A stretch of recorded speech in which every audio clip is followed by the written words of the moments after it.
শুভ সকাল বন্ধুরা, তোমরা সবাই কেমন আছো? আশা করছি খুব ভালো আছো। আমিও ভালো আছি। বাপি কবিতা ব্লগে সবাইকে অনেক অনেক ভালোবাসা জানিয়ে আমার ভিডিও শুরু করছি। দেখো শুনো, খেয়ে দিয়ে শুয়ে আছে। আজকে আবার না ভীষণ গরম দিয়েছে, তার জন্য শুনো এসে ফ্যানের নিচে দেখো কিভাবে শুয়ে আছে, বালিশের পেছনে লুকিয়ে আছে। কুল বালিশটা ওর সাথেই ছিল, ও বালিশের পাশেই থাকবে, বালিশটাকে ধরে শুয়ে থাকে। দেখো খেয়ে দিয়ে শুয়ে আছে, তাই শান্ত হয়ে আছে, না হলে এতক্ষণে কান্না শুরু করতো। যদি খাওয়া দাওয়া না হতো না, তাহলে কান্না শুরু করতো। খাওয়া দাওয়ার পরে ওর আর কোনো জেদ নেই, তখন চুপচাপ শুয়ে থাকে। দেখো আদর করছি, ও বুঝছে, ও আদর করলে সেই ভালো পায়। খাওয়ার পরে ওকে যা ইচ্ছা তা করো, কোনো ব্যাপার না। খাওয়ার আগে ওকে ধরা যাবে না, তখন রেগে যায়, আদরও করতে দিবে না। ওর পেট ভরা না থাকলেও আদরও করতে দিবে না।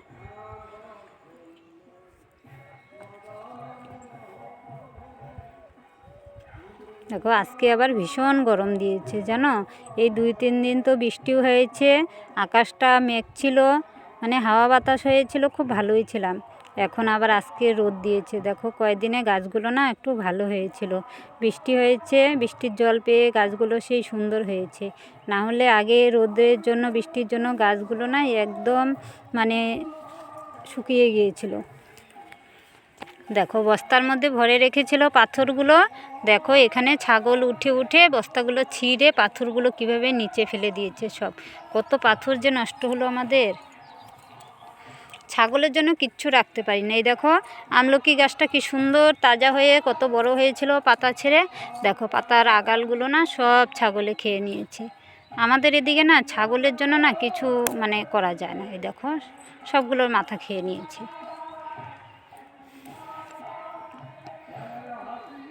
তার জন্য সামনে টিন দিয়ে রেখেছি, তাও সাইড দিয়ে গিয়ে কোথায় ঢুকে যায় কিভাবে দেখি না, সবসময় তার লক্ষ্য রাখি না।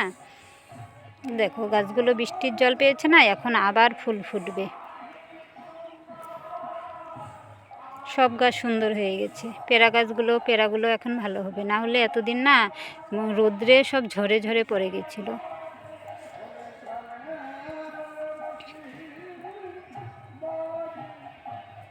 আর আজকে রোদও উঠেছে ভীষণ। এই দেখো আমাদের ভুট্টা গাছগুলো, এগুলো পাতা ছিঁড়ে ছিঁড়ে আগালগুলো কেটে কেটে ছাগলকে দিয়ে দিচ্ছি। আর যেগুলো ভুট্টা হয়েছে ওগুলো আছে, অনেকগুলো তুলে তুলে আমরা পুড়ে পুড়ে খেয়েছি।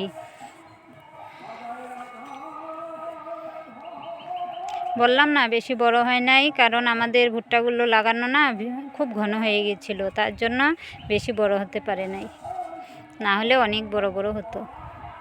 আমি তো আগে কোনো দিনও গাড়িনি, তার জন্য জানি না, এবার তো জেনে নিলাম। আর একবার যদি গাড়ি তখন একটু ফাঁকা ফাঁকা করে গাড়ব। আর আমি এখন যাচ্ছি একটু মাঠে, আমাদের ছাগলটা মাঠে দিয়ে এসেছি তো, ভীষণ রোদ উঠেছে, আর একটু জল নিয়ে যাচ্ছি, জলও দেব। তাই যেতে যেতে তোমাদের একটু দেখাচ্ছি কোন দিকে যাচ্ছি না যাচ্ছি। এই দেখো এটা একটা মৌসুম্বি গাছ, অনেক মৌসুম্বি হয়, প্রতি বছরই অনেক হয়। দেখো এখনও বেশি বড় হয় নাই, আছে ছোট ছোট হয়েছে।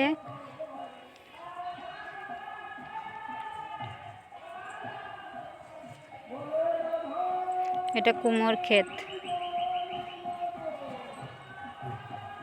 এই দেখো কতটুকু হয়েছে, অনেক বড় হবে। এবার রোদের জন্য বৃষ্টি হয়নি, অনেক ঝরে পড়ে গেছে, নিচে দেখি একদম ভরে থাকে। এই দেখো আমি লাউ গাছের নিচ দিয়ে যাচ্ছি।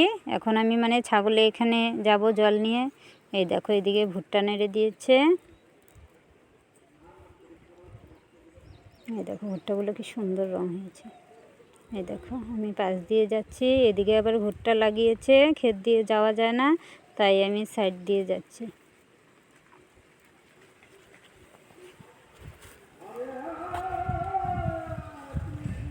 দেখো আমি সাইড দিয়ে যাব এখন।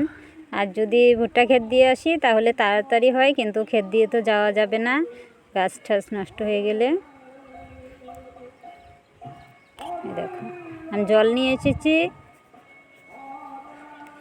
দেখো ছাগলগুলো কিভাবে জল খাচ্ছে, মানে এত রোদ উঠেছে না, ওদের গলা শুকিয়ে গিয়েছে। এই দেখো আরেকজন জল দেখে দৌড়ে আসছে। দেখো জল খাবে, আজকে সাদা জল নিয়ে এসেছি লবণ দিয়ে, অন্যদিন তো গুড় দিয়ে দেই, অনেকগুলো করে জল খায়। আজকে গুড় নেই, তার জন্য লবণ দিয়ে দিয়েছি। দেখো বেশি একটা খেলো না, ওদের অভ্যেস হয়ে গেছে গুড় দিয়ে খেয়ে, এখন লবণ দিলে খেতেই চায় না। দেখো এদিকে ফাঁকা মাঠ তো, তার জন্য ভাবলাম যে এখানে যদি ছাগলটা নিয়ে যাই তাহলে খাবে, বাচ্চা দুটো ঘুরে বেড়াবে, খাবে। আর ওই আমাদের বাড়ির পাশে সবার মানে ফসল করে না, তার জন্য খেতে টেতে যায়, ভালো লাগে না। দেখো তখন তো দিয়ে গিয়েছিলাম, এখন বিকাল হয়েছে, এখন আকাশটা একটু মানে ড্যাম হয়েছে, মেঘাচ্ছন্ন আছে, রোদ নেই, এখন খুব আরাম, তার জন্য এখন একটু দিয়ে বসে থাকি, আর একটু পরে নিয়ে যাব।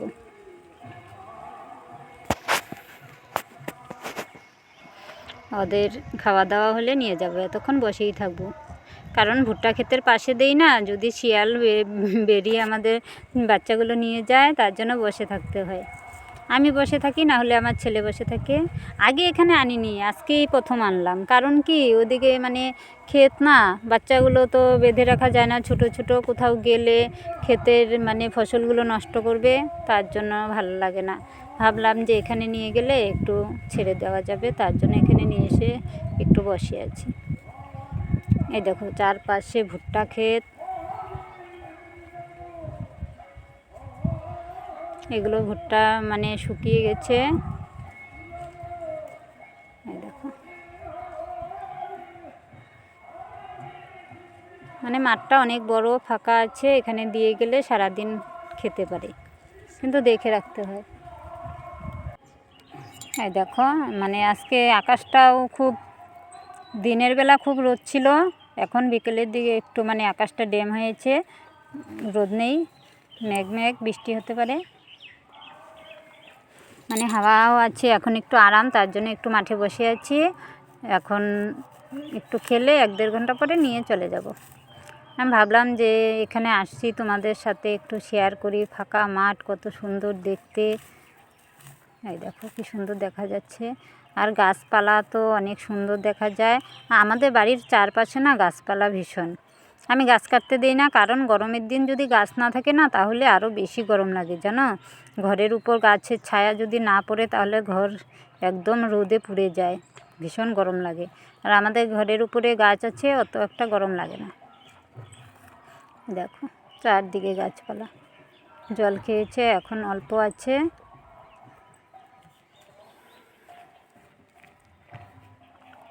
এই দেখো এখন